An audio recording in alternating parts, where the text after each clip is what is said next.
Today we will continue our chapter 1 only with page number 7, soil as a resource. Soil is the most important renewable natural resource. It is the medium of plant growth and support different types of living organism on the earth. The soil is living system. It takes million of years to form soil up to few centimeter in depth.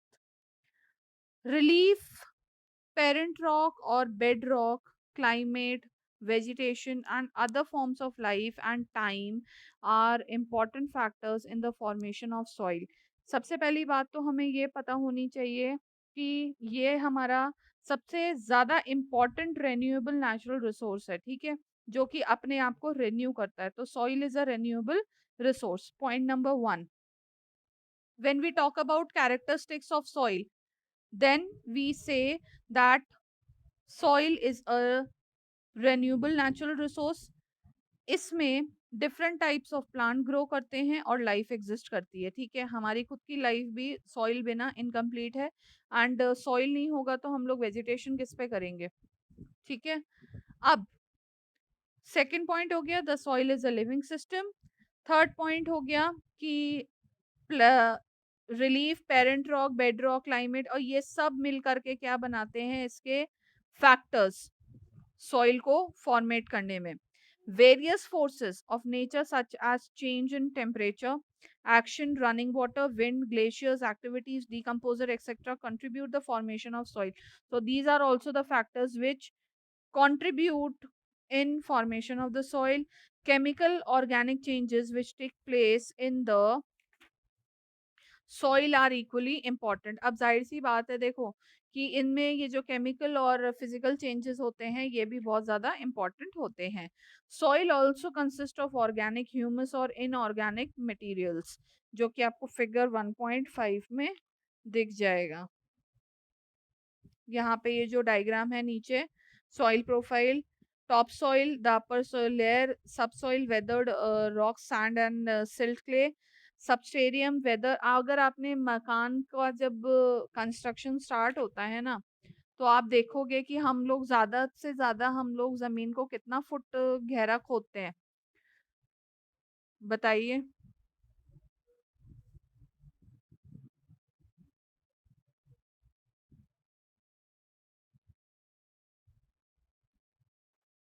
एक आदमी उसके अंदर छुप जाए, मतलब अगर वो खड़ा है तो वो कवर हो जाए, उतना तो होता है. एक मैक्सिमम ह्यूमन बीइंग की हाइट हद से हद 6.5 फीट का होगा वो, ठीक है.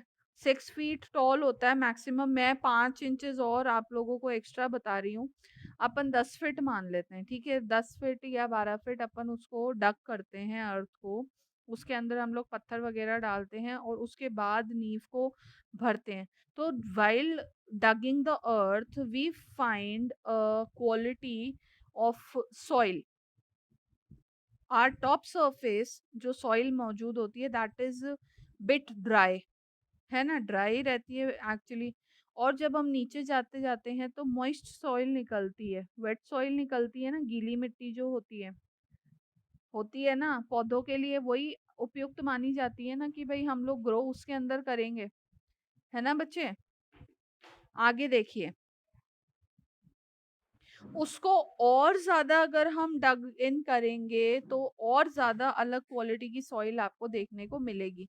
वो होती है जब बड़ी बड़ी ये कंस्ट्रक्शन साइट्स पे अगर कंस्ट्रक्शन अगर आप लोगों ने देखा हो ना, तो वहां पता चलेगा, ठीक है. अब आगे देखिए ये क्या कह रहा है कि on the basis of the factor responsible for soil formation. देखो ये फैक्टर्स क्या क्या रिस्पॉन्सिबल होते हैं. देखो, कलर होता है, थिकनेस होता है, टेक्सचर होता है, एज होता है, मिट्टी की भी उम्र होती है, ठीक है, कि ये इतनी पुरानी सॉइल है. और केमिकल और फिजिकल प्रॉपर्टीज भी होती है. The soil of India are classified in different types. देखो, एक तो एलुवियल सॉइल है, एक आपकी ब्लैक सॉइल है, फिर उसके बाद आपकी red and yellow soil, laterite soil, arid soil, ठीक है. ये अलग अलग सॉइल्स हैं, इनके बारे में अब हम वन बाय वन पढ़ेंगे. तो क्लासिफिकेशन ऑफ जो सॉइल्स है, India varied relief features, landform, climate, realms and vegetation types. अब देखो जाहिर सी बात है कि अब जब एक क्लास में पढ़ने वाले बच्चे सब अलग अलग फीचर्स के होते हैं, अलग अलग फेसेस के होते हैं, अलग अलग क्वालिटीज के होते हैं, तो हमारा जो इंडिया है that is physically divided into 5 parts.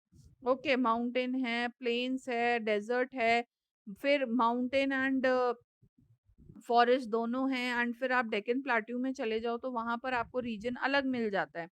तो उनकी फिजिकल प्रॉपर्टीज भी अलग अलग होती है, जिसकी वजह से उनके क्वालिटी पे बहुत ज्यादा इफेक्ट पड़ता है। तो उससे हम कह सकते हैं कि हाँ, उनके कैरेक्टरिस्टिक्स भी फिर डिफरेंट होंगे। अब आप इतने सारे बच्चों, आपके कैरेक्टरिस्टिक्स सेम थोड़ी ना होंगे, नहीं होंगे। वो इसलिए नहीं होंगे क्योंकि आप लोग अलग-अलग हो। पर आपके थोड़े मतलब एक ही फैमिली के अगर 5 बच्चे एक क्लास में हैं तो उनके थोड़े बहुत कैरेक्टरिस्टिक्स सेम हो सकते हैं क्योंकि वो आपके जेनेटिक है। ठीक है? आगे देखते हैं। एलुवियल सॉइल क्या होता है? ये मोस्ट वाइडली स्प्रेड है and it is a important soil, और इंटायर नॉर्दर्न प्लेन में जो है आपका रीजन बना हुआ है वो एलुवियल सॉइल से ही बना हुआ है। व्हाई? बिकॉज हिमालय से जो गंगा रिवर आती है that bring alongs with herself a huge quantity of alluvial soil. Okay, और जो वो ड्रॉप करती है प्लेन में उसी से वो रीजन आपका फॉर्म होता है। So these have been deposited by three important Himalayan river, Indus or Ganga and Brahmaputra. ठीक है? These soils also extend in Rajasthan, Gujarat through a narrow corridor. Alluvial soil is also found in the eastern coastal plain, particularly in the deltas of the Mahanadi, Godavari and Krishna and Kaveri river. First of all, please let me know that do you know the meaning of delta? Who knows the meaning of delta? Please tell me. Yeah, Saksham, tell me. What do you understand by delta?